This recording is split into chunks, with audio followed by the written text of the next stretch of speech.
do this. Let's cast the light down, so hopefully another character can hit it without disadvantage. What if I put the light here, if it would radiate out all around here? I'm just gonna do a quick save and test.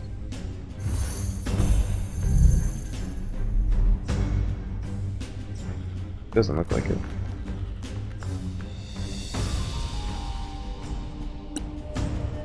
Okay, so I can just move it around.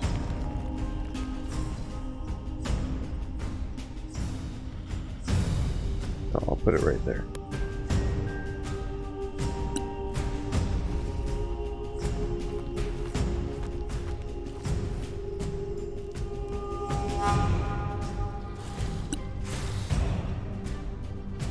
Do another guiding bolt. You cannot see this target.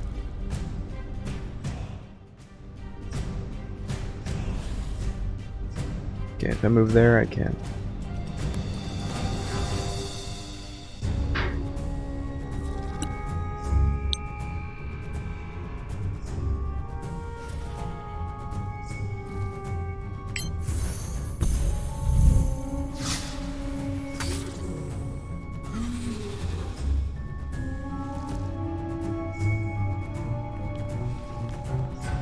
It was 2 more damage than I needed. Marco says, I don't know if it's just me, but statistically you should be hitting more with a d20. But it's still random, so I guess it's right. Yeah. I mean, I'm sure it's just some sort of bad luck streak.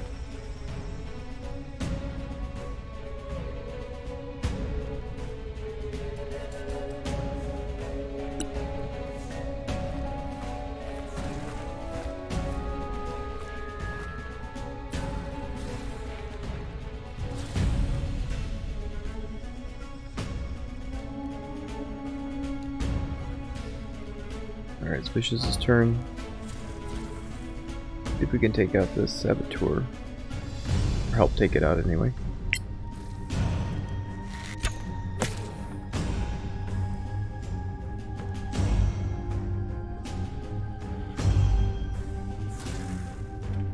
Alright, then I'm gonna move her here.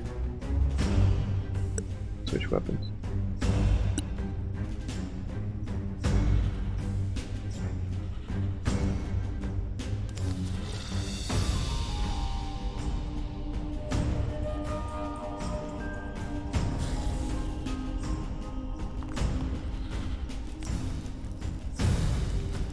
Does this count as height advantage? So like, I wonder if they'd be disadvantaged if they tried to hit me here. We'll see.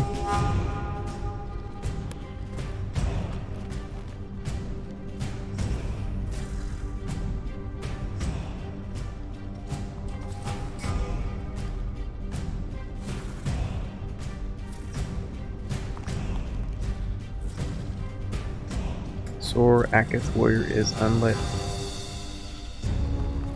So I don't understand why this is happening, because the Sylvan, the elves should be getting, they should have dark vision. This is definitely within range of my dark vision. It's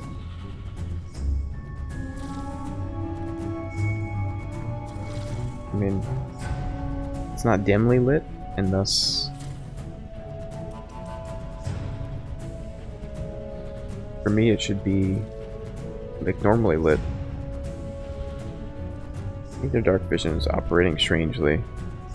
The light from the campfire should go 1, 2, 3, 4. It should have essentially provide 4 cells of brightly lit, and then it should be something like 4 cells of dimly lit, I think. Either way, it shouldn't have disadvantage on this guy.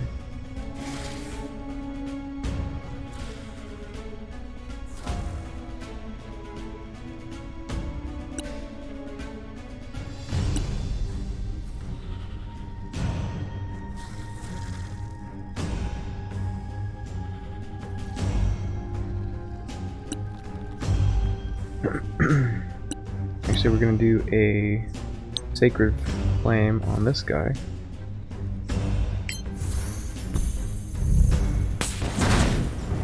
And another deck save.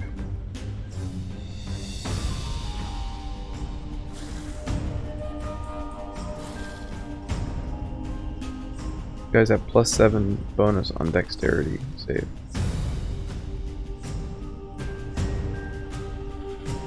Probably just a waste to try to cast it.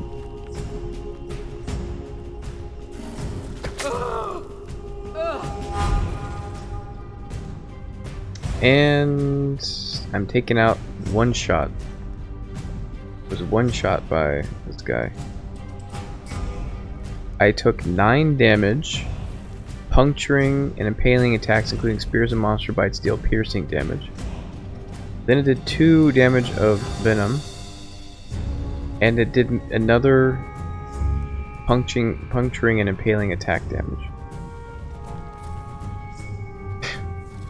It just did 20 points of damage to me.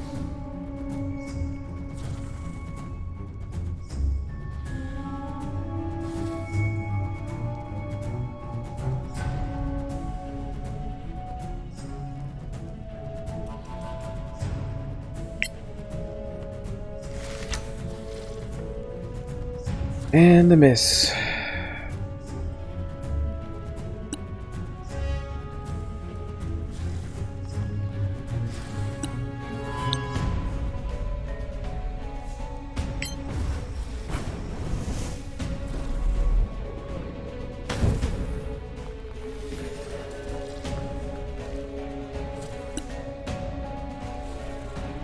I should have moved the dancing lights over first.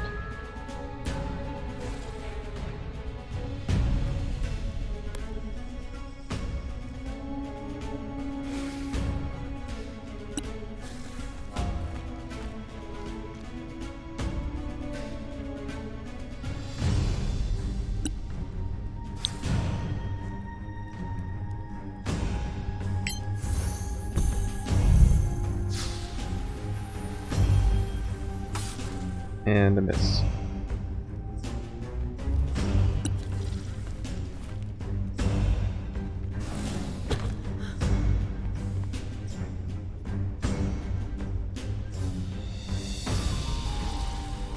So the creature apparently doesn't have disadvantage when it attacks me from the super distance with my character in the very dark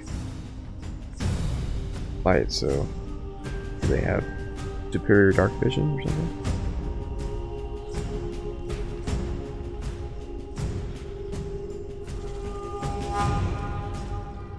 If a creature is hanging onto the side of a ladder or climbing up, you would think that you would have some sort of advantage on that. Not like they're incredibly maneuverable. But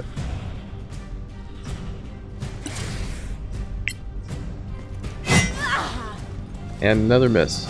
A 2.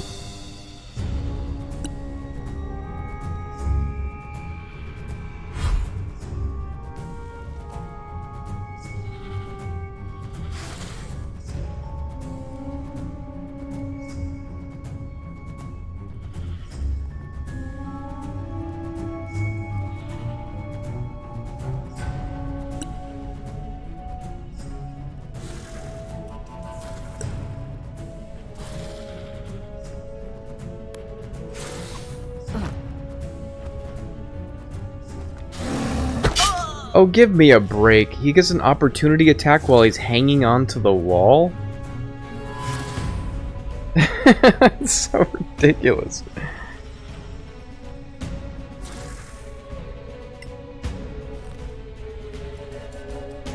Great, and a failure. And a roll of 2, by the way.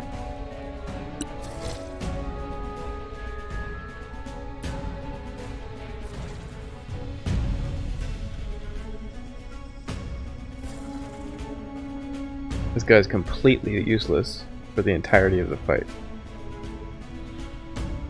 Because he has no ranged weapon. A roguish character with no ranged weapon.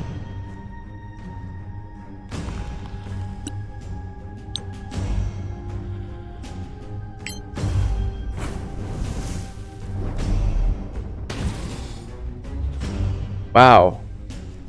Wow.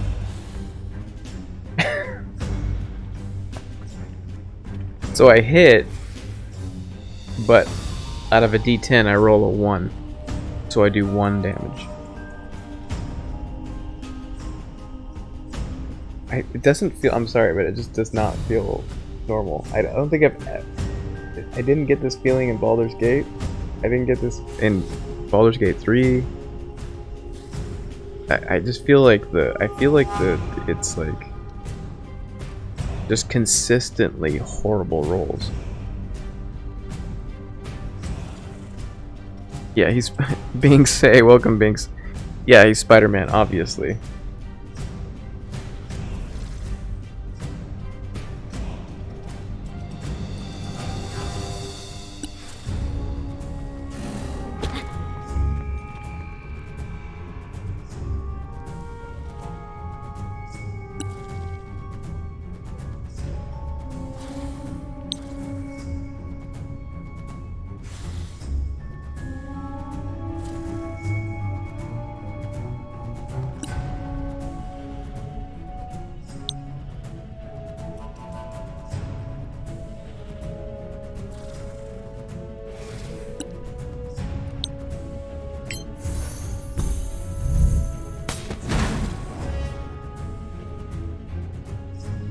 And of course, no hit on that either.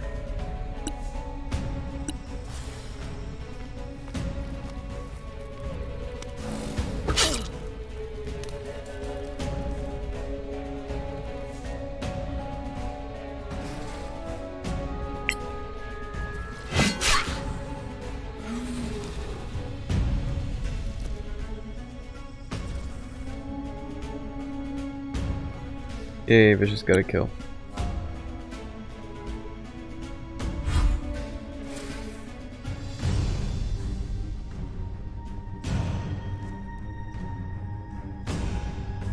Alright, let's switch up weapons, and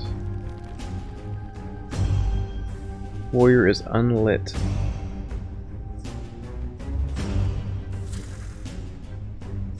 Because he's on the other side of this cube. I'll just try to get Viscera up then. Success on... now unconscious. Okay.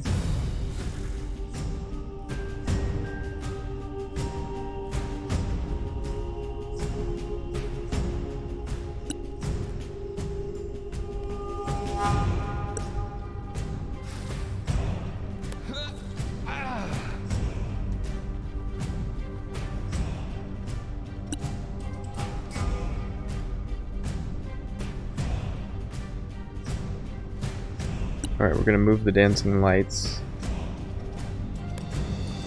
so this guy is actually lit. Gonna move down there, we will have a shot.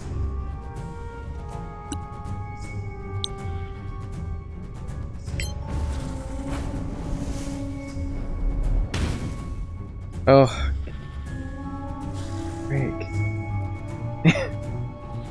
Another miss.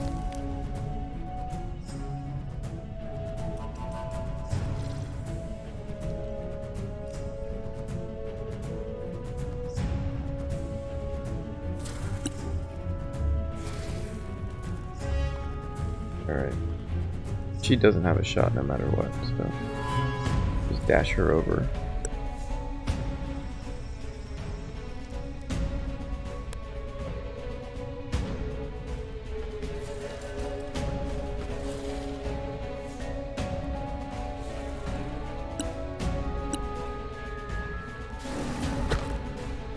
Oh my god.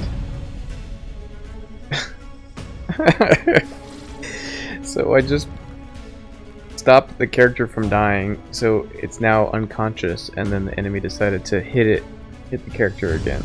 So now it's dying again.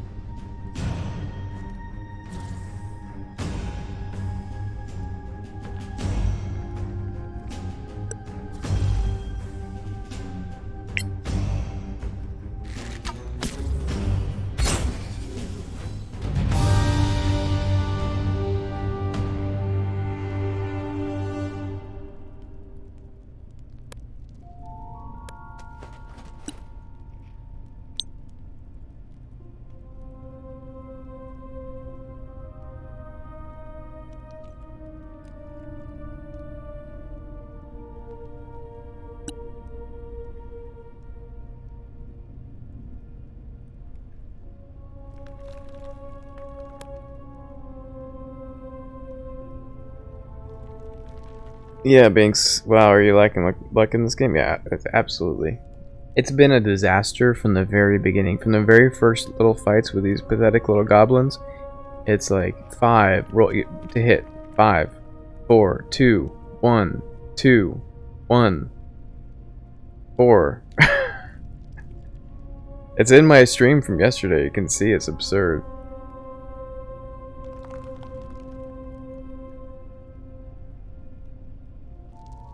Yeah, I'm suspicious too.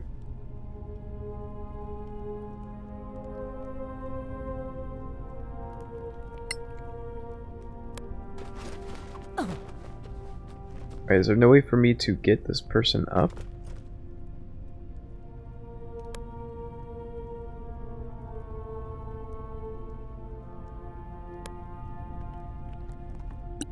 There's no, I don't have any heal spells. Click the cast a spell with a higher level spell slot. Let's try that.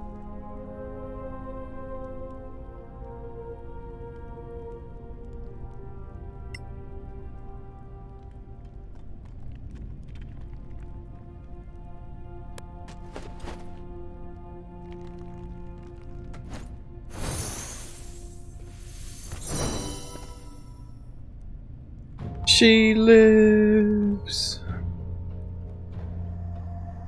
No longer unconscious, but she's still kneeling. Alright, she's getting off her butt.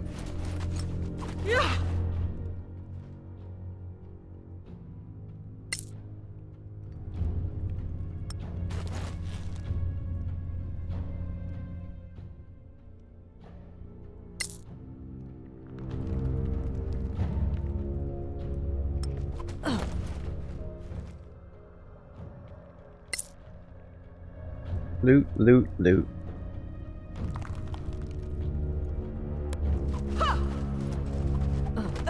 I'm really lucky. I might get some lizard scales.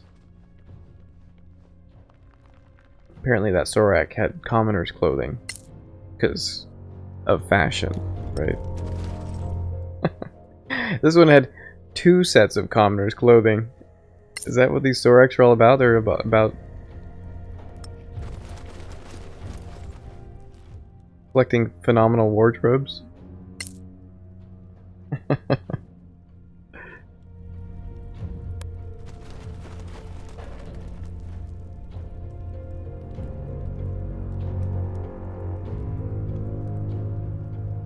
And that's the secret. That's the great mystery. Is that Daliat stole one of the Sorax's favorite dresses. And so they've hunted him down.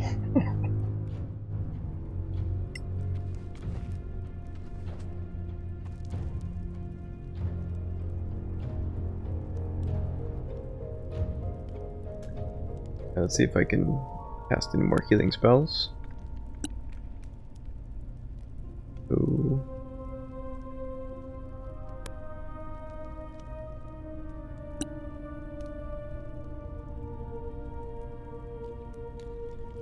Nope.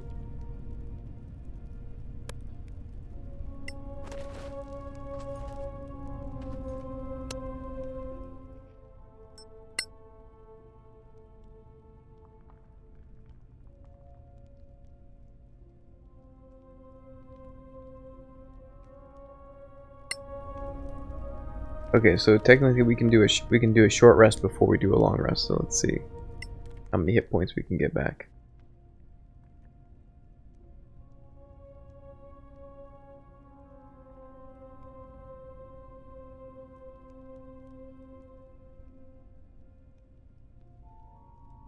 So I'll regain second wind and action surge on short rest. Sarah will recover some channel divinity.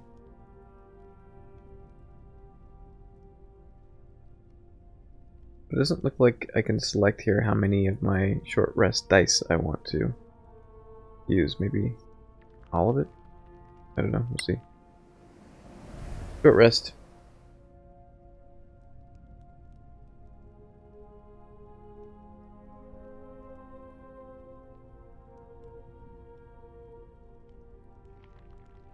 Oh, okay. So once you actually hit short rest, then you can do this. So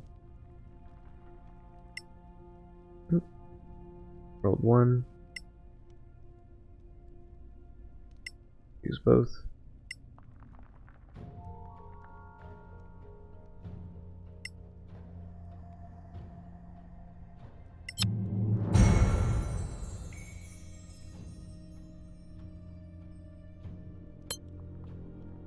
One spell slot.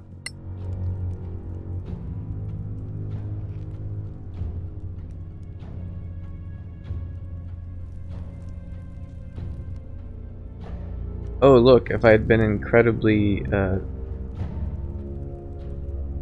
psychic and this combat had played out in a perfect way, I could have climbed up here and then pushed a rock onto one of the enemies if they came over here and stood right there.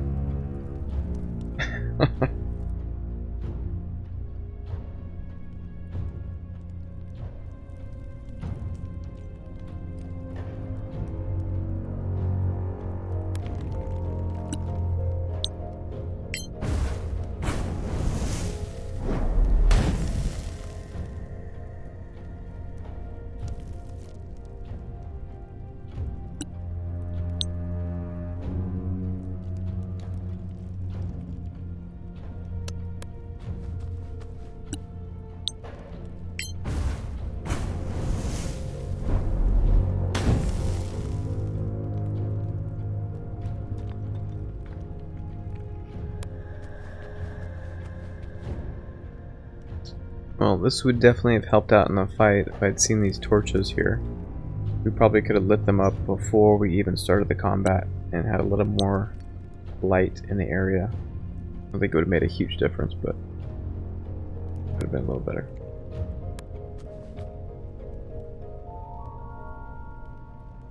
I totally saw that as an option. I see. We've got the Galaxy Brain Binks Bizarre in the chat.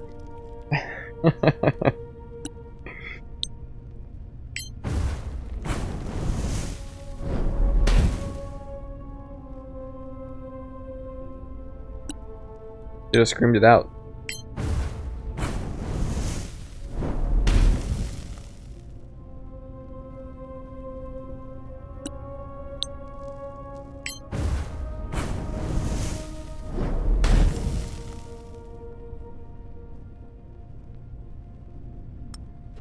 Although the light might have made us easier to hit too, so I don't know. The enemies didn't seem to have, at least on the text on their 2-hit, didn't say anything about disadvantage, so maybe they had dark vision. Or superior dark vision. I mean, these guys were over here completely in darkness, and this guy just threw a spear over here. It didn't seem to have any kind of negative... didn't seem to roll disadvantage on that, so... it must be superior dark vision.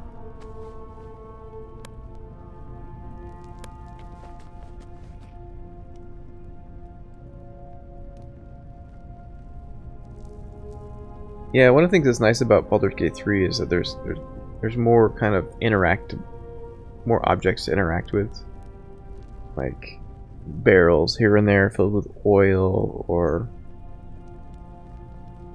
explosive powder. So just adds a little more a little more of a dynamic experience to the fight. But of course, we can't expect oil barrels and exploding and gunpowder barrels to be just, you know, in every location. Alright, let's do a long rest.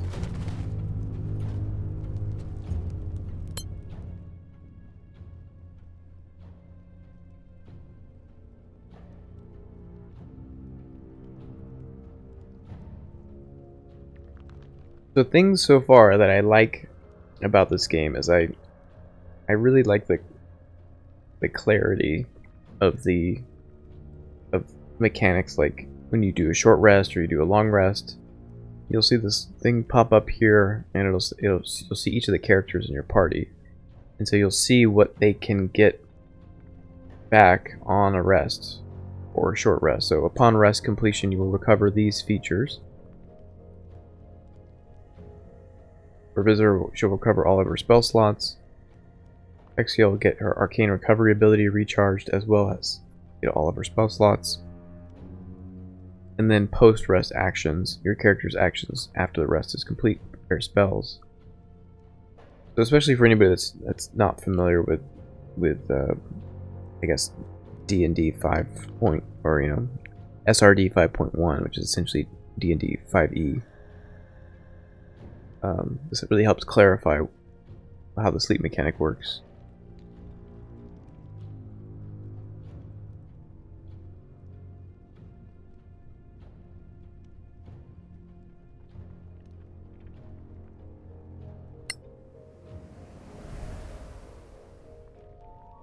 Bink says, oil is expensive, can't leave it around willy-nilly. Well, it depends on whether or not they've got fracking in this world.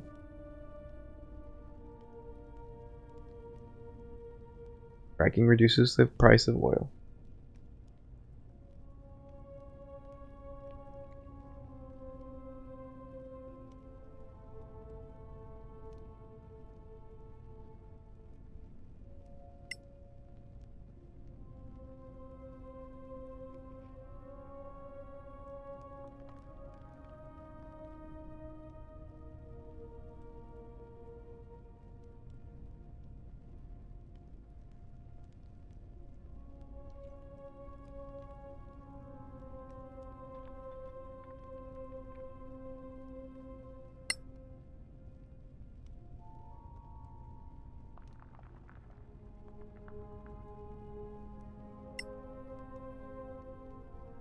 Alright, I think we'll keep all the spells we have currently loaded up.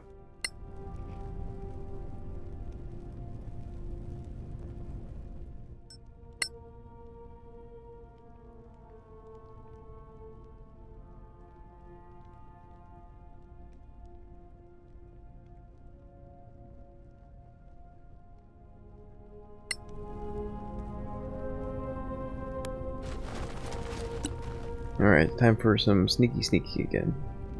Gonna scout out front with our quiet, stealthy rogue.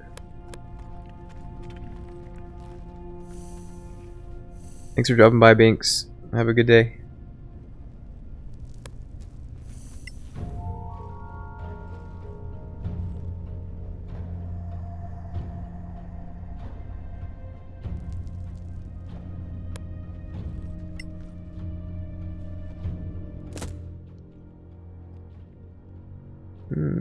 Lots of loots.